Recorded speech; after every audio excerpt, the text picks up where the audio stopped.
Улаан бүрийн шинжлэх ухааны болон тавтай морил энэ удаагийн дугаараар маш хачирхалтай гэмээр хэд хэдэн шинжлэх ухааны нээлтүүдээс гадна Монголын хобоо жибийг шинжлэх ухаанаар болонгаараа олонний дунд хэрүүлийн алин байж чадсан нэгэн охины тэр дотроо бааранд бүжиглсэн нэгэн охины үйлдэлийг шинжлэх ухаанаар тайлбарлах гэж оролдох болно. За өнөөдөр одоо бүгдээрээ шинжлэх ухааны мэдээг 1 минутанд багтаан хүлээн авцгаая. Италийн Кала Гононы аквариум. За би Итали хэлгүй учраас буруу дуудаж байгаа.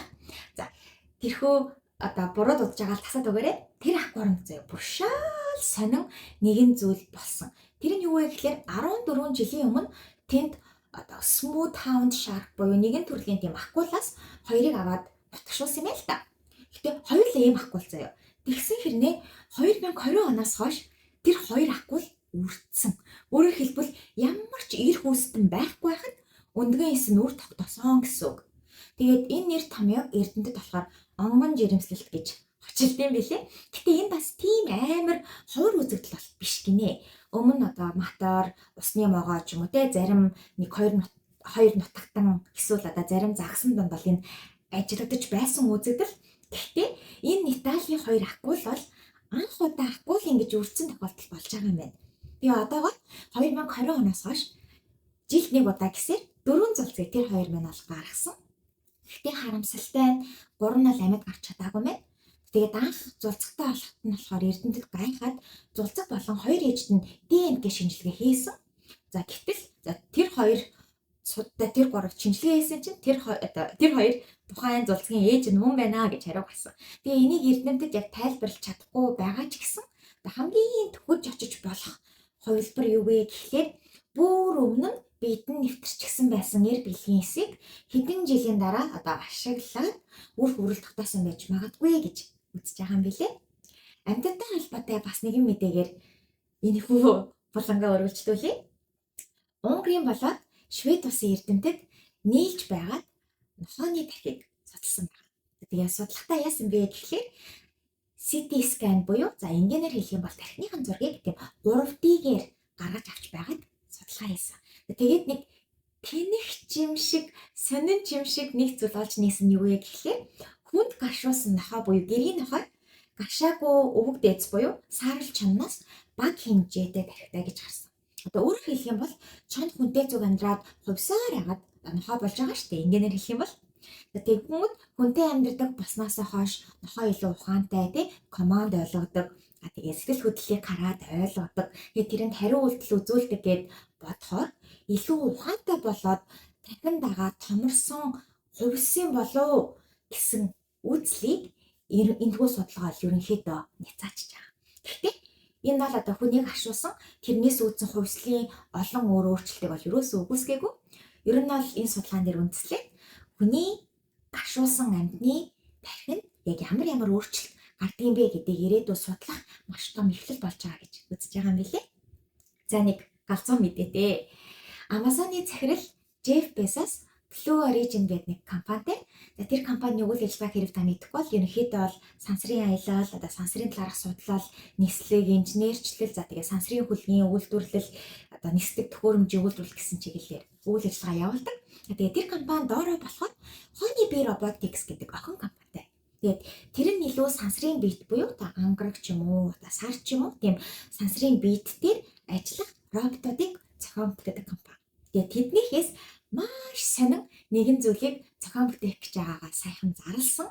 Тэр нь болохоор гэрлийн шон байдаг шүү дээ, хотод байдаг. Тэрийг саран дээр барих. Яагаад гэхлээр ямар нэгэн байдлаар дэлхийс өнөх эсвэл одоо дэлхий дээр амьдрах боломжгүй боллоо гэхэд хүмүүсийн хамгийн ойрхон очиж болох газар бол манай сар. За тэгээд саран дээр болохоор нэг өдөр манай гаргийн болтыг 2-7 хоног орчимд бол тэнцдэг. Тэгэхээр ерөнхийдөө бол дэлхий дээр шөнө нэг 6-аас 7 цаг орчим үргэлжилж байгаа шүү дээ. Тэгэнгүүт саран дээр шөнө бол хэдэн өдрөөр үргэлжилнэ л гэсэн үг. Тэгээ дээрээс нь сар их хүтэн, тэгээ дээрээс нь шөнө нэмж мэдээж харах бай тийм үү. Тэгэнгүүт одоо бидний одоо ашигладаг нарны эрчим хүчээр ажилдаг тийм зүйлс тэнд очихоор ямар ч утгагүй болж байгаа байхгүй юу.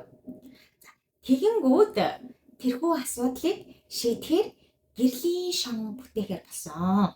За тэгээд тэр шам долонгод 100 орчим метр өндөртэй буюу эрх чөлөөний хөшөөнөөс ч өндөр гэсэн үг.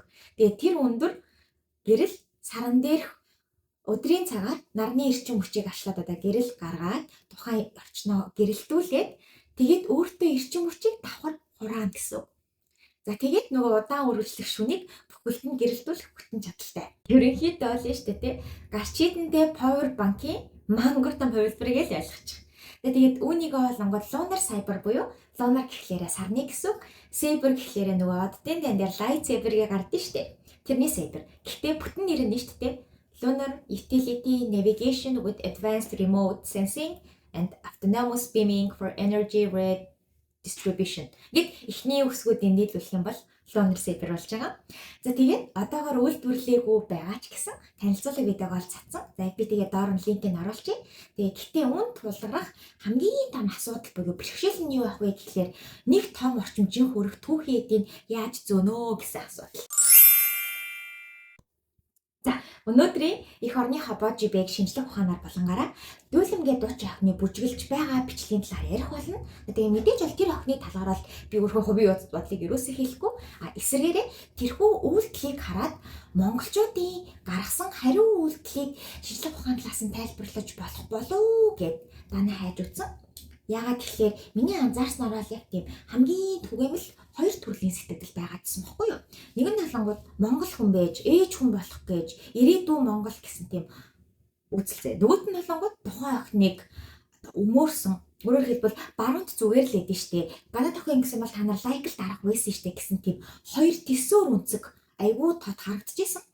Тэгээ ер нь барууны болоод зүүнний буюу монголоор бол Азууд болон тийм европчуудын сэтгэхүйн ялгааг харуулсан сонирхолтой туршилт юу байдсан болоо гэж хайж үзье. Тэгээ тэндээс магадгүй монголчууд ер нь Азууд тиймэрхүү тийм задгаа гэх юм уу бүжгийг хараад ямар хариу үйлдэл гаргадгийг харж болох юм болоо гэж бодсон. За тэгээд ихтэй нэгэн сонирхолтой туршилт болохоор энэ зураг. За энэ зургийг хараад та энэ улбар шар загсыг цэнхэр загснуудыг манлайлаад урд нь гараа явж байгаа сүргийн тэргүүн загас гэж харж гинүү. Эсвэл цэнхэр загснууд нийлээд шар загсыг хөөж ингэж харж гинөө.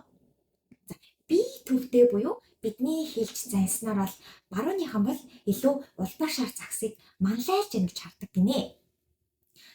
Эсвэргээрээ нийтийн сэтгэхүйтэй Азийн орны хүмүүсээс энэхүү зургийг асуухад бөөнөрөө нийлж байгаад энэхүү улбар шар загсыг цэнхэр загснууд нь барих гэдэг штэ гэж хардаг гэж байна. За тэгээ бас нэг загастай холбоотой нэгэн сонирхолтой судалгаа байсан болохоор Мичиганий их сургууль болон Кётогийн их сургуулийн эрдэмтэд хамтарч байгаад нэгэн тийм оюутнууд дундаа судалгаа хийсэн. Тэгээ тэрэн дотроо болохоор нэгэн загасны бичлэгийг оюутнууд үзүүлсэн байна. Яг тэр бичлэг нь болохоор тийм далай дотор нэгэн гол дүрийн нэгэн загас сэлж байгаа зураглалтай л ялгачих заяа. Тэгээд тэр бичлэгээ Америк болоод Япон оюутнуудад үзүүлээд тэр бичлэгнээс юу анзаарсан, юу илүү нүдэнд нь онцгойрч үлдсэн, юу илүү тархинд чинь тусч үлдсэн бэ гэдгийг асуухад Америкч бай, Японч байл аль нь ерөнхийдөө бол тэр гол дүрийн загсыг бол дурдсан. Гэхдээ Япон оюутнууд тэр загснаас гадна тухайн сэлж байгаа орчингон дүрслэх нь Америк оюутнуудаас 60% илүү байсан. Өөрөөр хэлэх юм бол Америкчууд илүү нэгэн зүйл дээрээ төвлөрөн анхаардаг бол Япончууд альваа зүйлийг илүү тийм том зургаар нь гэх юм уу харах чадвартай гэж гарсан. Тэгээ ийм төрлийн судалгаа ганцхан энэ хоёр сургууль гэлтгүй өмнө өөр олон төрлийн газрууд олон янзаар гаргаж ирсэн юм билээ. Тэгэхдээ энэ судалгаа шиг тийм асуумжаас гадна заяа нүдний хөдөлгөөнийг нь хэмждэг аппаратаар хэмжихэд ч гэсэн ерөнхийдөө бол Азуудын нүд илүү их гүүгээд арын зураг нь илүү ач холбогдол өгөөдөөс нэг бол гарсан. Тэгээд энгийн найр уцаар ярих юм бол iPhone-оор зураг авахтаа зүүмэлтэн штэ. Зүүмэлж байгаа нь бол Европ тарих. 0.5-аар авж байгаа л Аз тарих гэсэн үг заяа. За гэхдээ нэг анхаарах хэрэгтэй хэлэх хэрэгтэй зүйл нь болохоор бүх Азууд адилхан, бүх Америк, Европууд адилхан гэж ерөөсөө хэлээгүй. Энэ бол өрөөсгөл ойлголт. Зүгээр судалгаанд оролцсон хүмүүсийн нийтлэг хариун дээр үндэслээд энэ бүхнийг ярьж байгаа гэдгийг ойлгоорой. Тэгээ дээрэс нь мэдээж улсын онцлог гэж байгаа. Тэгээд тухайн орны түүх, соёл, хоол, зөндөө олон зүйл нөлөөлнө. Чинь монголчууд чинь нүүдэлчин соёлтой орны хүмүүс бол Япончуудаас өөр байх нь бол мэдээж өөр. Зүгээр тийм болохоор энэ судалгаа 100% монголчуудад таарна гэж ал ерөөсөө хэлээгүй шүү. За бас нэг сэтгэхүйн томьёолыг харуулсан судалгаа байсан юу вэ гэхээр Азууд болон Америкчуудад хэд хэдэн зүйлийн зураг харуулад аль болох одоо давхархоор нь зургуудыг хосхосоор нь болгоорой гэсэн даалгавар өгсөн гинэ. За тэгсэн чинь Америкчууд жишээ нь морь дахиа хоёрыг нэг хос болгодог. Шалтгаан хоёр амьтан штэ. Харин хятад болохоор морь өвс хоёрыг хооронд нь хос болгох нь илбэг гэдэг гинэ. Учир нь морь өвс иддэг. Тэгээд энэ судалгааг тайлбарлахтай болохоор бүр эртний түүхийг одоо ашиглаад тайлбарлах гэж оролцсон байсан. Одоо чинь эртнээс хятадууд болохоор арга билегийн одоо философиг шүтдэг, бүх зүйл хамтран ив зүйтэй оршдог гэсэн сургаалаар хүмүүцсэн байдаг шүү дээ. Эсвэргээрээ баруун талаар илүү хувь хүний эрх чөлөө гэсэн үзлэр хүмүүцсэнтэй холбоотой гэж тайлбарласан байсан. Тэгээ бүр Аз, Европ хүмүүсийн тархинд одоо имра хийгээд дүгнэлт гаргасан судалгаанууд хүртэл байд юм билээ. Тэгээ одоо ингэ бодохоор ялчгүй нөгөө хоёр барууны зүүнний үзлийн тархины ялгаа гарч ирж байгаа. Энэ бол одоо нөгөө нэг яг шинжлэх ухаанаар батлагдсан зүйл биш, энэ зүгээр миний эндээс гарах гэж байгаа тийм хувийн таамаглал болохоор энийг 100% үнэн гэж бити одоо зүгээр магадгүй монголчууд илүү одоо Аз сэтгэхүйтэй учраас тийм одоо нийтийн сэтгэхүйтэй. Тэгэхээр одоо альва хүнийг хувь хүн гэж харахаас нь илүүтэйгээр нийтийн нэг хэсэг одоо сүргийн нэг хэсэг гэж хардаг учраас сүргийн нэг хэсгийн хүмүүсээ өөрсдөө адилхан байх гад байдаг талтай болов. Тэгээ тийм болохоор хувь хүнд илүү тийм эрх чөлөөг нь олгодоггүй ч юм уу тэр талаас нь хардсан болов л гэж бол би тайлбарлах нь байна. Тэгээ мэдээж яг өмнө хэлсэн шиг бид Япончууд ч биш, бид Хятадууд ч биш, бүх Азууд бол адилхан биш. Хүн бүр хүртэл ер нь бол өөр. Гэхдээ зөвөр ерөнхийд нь бол нэг ийм жоохон одоо амьдарч байгаа орчны соёлын юуны ялгаа ингэж гарч ирдэм билээ гэдгийг харуулах гэж хичээлээ. Тэгээд би эндээ бүтэн цагийн ажилд ороод тэгээд тэр ажилдаа тасгаад нөгөө нэг ажилд орохоос өмнө сургалт авдیں۔ Штэ тэр сургалтандаа суугаад жоохон завгүй болоод өнөөдөр бичлэгээ бүр орой шөнийн 1 цаг болж хахад хийжээ. Тэгээ тийм болохоор нөгөө нарны гэрэл бичиж чадахгүй байныхаа өрөөнд бичиж байгаа учраас энэ бичлэгийн аудио жоохон цуурайтаж магадгүй. Тэгээд дээрэс нь өмнөх бичлэгэн дээр би хэрвээ буруу ойлголт төрүүлэхэр өгсөн бол намайг үнэхээр уучлаарай. Би бол тийм санаа агуулгаагүй шүү. Яг сайн сонсоод үзэх юм бол нөгөө нэг тэр хүн тэгэж хэлсэн гэж юусоо хэлэхгүйгээр ярьж байгааг жоохон буруу ойлгогдохоор ярьчихсан билээ. Тэрэн дээр бол би уучлалт өгье. Тэгээд тэрхүү алдааг засч хэлсэн болохоор би дахиж тийм алдаа гаргахгүй хичээнэ. За тэгээд хайртай шүү андуудаа. Дараагийн бичлэгээр уулзъя.